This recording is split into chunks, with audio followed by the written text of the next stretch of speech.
Sonia Lagarde, bonsoir. Merci d'avoir accepté notre invitation. Vous êtes députée de la première circonscription depuis 9 mois, la première femme de Calédonie à devenir d'accéder à cette fonction, mais également élue municipale à Nouméa. Alors, avec un petit peu de recul maintenant, 9 mois que vous y êtes, quel bilan est-ce que vous pouvez tirer de cette mandature ? Alors c'est un bilan extrêmement positif parce que nous n'avons pas chômé, Philippe Gomez et moi. Nous avions pris pendant la campagne un certain nombre d'engagements, 10 en particulier, nous en avons déjà réalisé pas moins de 6. Alors on voit quelques images, j'en profite, on voit quelques images de vous arrivant à l'Assemblée nationale. Oui. Oui, on a déjà réussi un tour de force à tenir nos engagements, c'est-à-dire 6 d'entre eux, le financement par l'État des lycées de Pointe-Boute et du Mont-d'Or, la rénovation du camp Est, le maintien des effectifs de police et de gendarmerie. Nous avons interpellé la garde des Sceaux aussi parce que nous avions eu des contacts avec les magistrats qui se plaignaient du manque d'effectifs au tribunal, et nous avons obtenu, grâce à la garde des Sceaux, d'avoir un juge d'application des peines.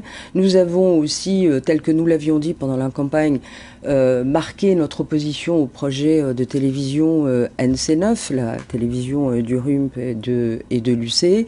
Nous avions vu l'ancien président du CSA, nous avons vu le nouveau, et nous avons marqué donc notre opposition. Nous y reviendrons un petit peu plus loin, une question est prévue à ce sujet. Et donc voilà, on n'a pas chômé, beaucoup d'interventions aussi au niveau de l'Assemblée nationale. Moi j'en suis aujourd'hui à pratiquement 1h30 d'intervention, ce qui est beaucoup. 3 questions au gouvernement et diverses interventions sur des projets de loi divers et variés. Alors précisément sur un des sujets qui intéresse particulièrement les Calédoniens, la vie chère, on sait très bien que c'est une compétence du gouvernement ici, mais sur les leviers que vous aviez, comment vous avez pu agir dans les promesses que vous aviez formulées durant la campagne législative? Alors vous avez raison de rappeler que le problème de la vie chère, qui doit être une priorité, parce que je rappelle que aujourd'hui il y a énormément de Calédoniens qui ont des difficultés à boucler les fins de mois. Là on voit des images de la dernière manifestation. Et que c'est bien une compétence locale. Par contre, dans les engagements que nous avions pris pendant la campagne, il y avait le plafonnement des 16 tarifs bancaires. Et donc, on a profité de la loi de régulation économique outre-mer, qu'on appelle la loi Lurel, mais qui était plus spécifiquement destinée aux départements. Et nous avons profité de cette loi pour faire passer un amendement, qui est passé d'ailleurs. Le décret d'application sur le plafonnement de ces tarifs bancaires doit arriver dans quelques semaines, et on l'a fait en dépit du lobbying qui a été fait, et Dieu sait s'il a été constant, de la part des banques, autant auprès du ministère de l'Outre-mer que de l'ensemble des députés. On a tenu bon, et chacun, quand on a voté cette loi, a bien compris quel était le problème qu'on avait ici avec des frais bancaires qui sont bien plus élevés qu'en métropole. Et ça va être appliqué bientôt ? Oui, le décret d'application doit voir le jour dans les semaines qui viennent. Alors concernant maintenant, vous faites partie avec Philippe Gomez du groupe UDI. Oui.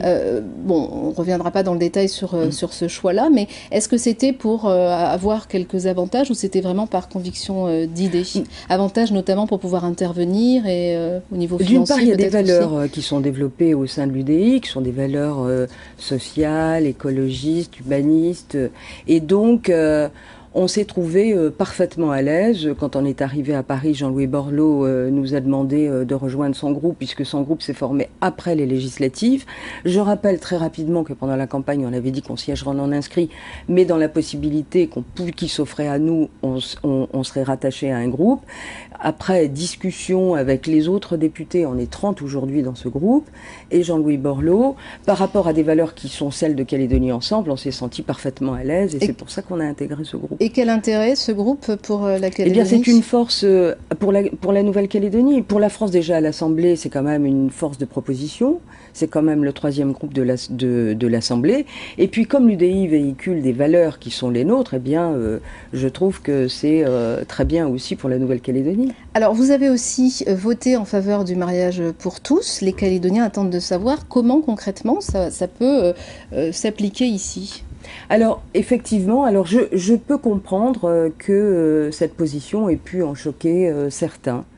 Je rappelle qu'à l'UDI, le positionnement des députés parce que sur votre groupe, pardon de vous couper, sur le groupe UDI, il y a eu 4 qui ont voté pour et c'est important de le dire parce que nous étions libres de ce choix. Sur les faits de société, nous sommes libres. D'ailleurs, je constate, et j'ai constaté à l'occasion du vote que l'UMP avait aussi à la fin, changer de braquet en permettant à l'ensemble de ces députés de voter en leur âme et conscience. Je l'ai fait en mon intime conviction. La loi, elle s'applique quand aujourd'hui elle est pendante devant le Sénat. Si elle est votée dans les mêmes termes au Sénat, eh bien la loi sera promulguée et donc elle s'appliquera à la Nouvelle-Calédonie, à une exception près concernant l'adoption, parce que là, le Congrès de la Nouvelle-Calédonie est compétent. Voilà. Mais la loi, elle s'appliquera à la Nouvelle-Calédonie. Un dernier mot peut-être avant de passer au prochain thème concernant le projet de télévision NC9. Oui. Pourquoi une telle énergie, certains diront une sorte d'acharnement pour bloquer ce projet Alors c'est pas de l'acharnement, c'est tout simplement qu'il existe, en tout cas en France métropolitaine, mais dans aucun pays au monde, je ne pense pas qu'il existe une télévision de propagande qui est l'émanation de 2 partis politiques, avec une ligne éditoriale dont on peut déjà se douter comment elle sera, et que cette télévision soit financée par les fonds publics, c'est-à-dire l'impôt des Calédoniens. Alors on sait, après avoir posé la question au président du CSA, qui m'a dit « mais on veillera parce qu'il y a des conventions, etc., à la pluralité de l'information ». Vous étiez aussi pour le décadenassage du paysage audiovisuel local. Tout à fait, parce que dans les autres territoires et départements d'outre-mer, il y a moult radios. Et donc, voilà, c'est pour ça qu'on était pour un décadenassage. Et donc, on a marqué fortement cette opposition parce que ça sera une télévision de propagande. Et il est inadmissible que ça soit en tout cas financé par des fonds publics. Je vous propose maintenant de changer de casquette, de prendre celle d'élus de Calédonie Ensemble. Parlons de la situation politique locale et notamment, donc, pour commencer, de la division qui se creuse chez les loyalistes. On va regarder un extrait de l'interview de Marine Le Pen. C'était vendredi soir dans le journal et on revient tout de suite ensuite. D'accord. Permettez-moi de vous dire que les idées que je défends pèsent un certain poids, parce que, somme toute, je crois que, par exemple, M. Gomez a été élu quand même en défendant des options qui sont assez proches de celles du Front National, me semble-t-il. Donc nous avons chacun peut-être des divergences sur certains sujets, encore une fois des sensibilités différentes, mais nous sommes un certain nombre à défendre l'idée de la Calédonie française. Eh bien, ceux-là doivent pouvoir trouver un terrain d'entente, parce qu'encore une fois, cette mission-là nous dépasse les égos. Et si je peux contribuer un peu à cette idée de rassemblement, eh bien, je crois que ma visite n'aura pas été vaine. Alors, deux choses après cet extrait. Est-ce que Calédonie Ensemble a des idées proches du Front National, comme le dit Marine Le Pen? Et qu'est-ce que vous pensez du fait qu'elle demande à être, en gros, la rassembleuse de la famille politique? Alors, sur la première question, avoir des idées proches du Front National, d'abord il faudra poser la question à Philippe Gomez, mais il ne me semble pas. Oui, mais on fait partie et d'autre part, politique. Marine Le Pen parle de la dernière campagne des législatives. Alors si c'est faire référence effectivement au drapeau qui a polarisé la campagne, parce que nous, on a toujours été contre, on a toujours été calés dans l'accord de Nouméa pour dire qu'il fallait la recherche d'un drapeau commun. Alors ça, écoutez, cette idée-là, on l'a eue parce qu'on était au cœur même du sujet. Je rappelle une chose, c'est que en 2009, à la suite des élections provinciales, nous avons fait, tout le monde s'en souvient, l'entente républicaine parce qu'il fallait une majorité pour gouverner. Et il y en a pas eu une répartition des rôles. Mais ça n'a jamais tenu. Et donc ça a tenu, on avait fait un pari sur l'intelligence à l'époque, ça a tenu 1 an, et puis ça a capoté sur la volonté du président de la province parce que nous n'étions pas d'accord avec ce drapeau. Alors maintenant, j'entends Marine Le Pen qui dit il faut qu'on se rassemble, mais nous, on a toujours été constants, on a toujours été extrêmement clairs à Calédonie Ensemble sur notre position concernant l'avenir du territoire. Oui, mais la famille loyaliste, elle est complètement éclatée, les partis se multiplient. Il ne faut pas franchir la ligne rouge, c'est-à-dire que nous, on veut garder les compétences, les compétences régaliennes doivent rester à l'État, et on s'est toujours inscrit dans un destin qui doit s'inscrire dans la France, parce que c'est une vraie richesse. Oui, mais comment vous l'expliquez ça, que les loyalistes ne parviennent pas à se réunir? Le FLNKS, par exemple, écoute, ils arrivent à présenter des candidats uniques, à penser alors, ce que je voudrais vous dire par rapport à Marine Le Pen. Moi, je me souviens très bien, et ensuite j'aborderai votre deuxième question sur les indépendantistes, mais je me souviens très bien, là on évoque Philippe Gomez pendant les législatives, mais moi je voudrais bien évoquer aussi ce qui s'est passé dans la première circonscription.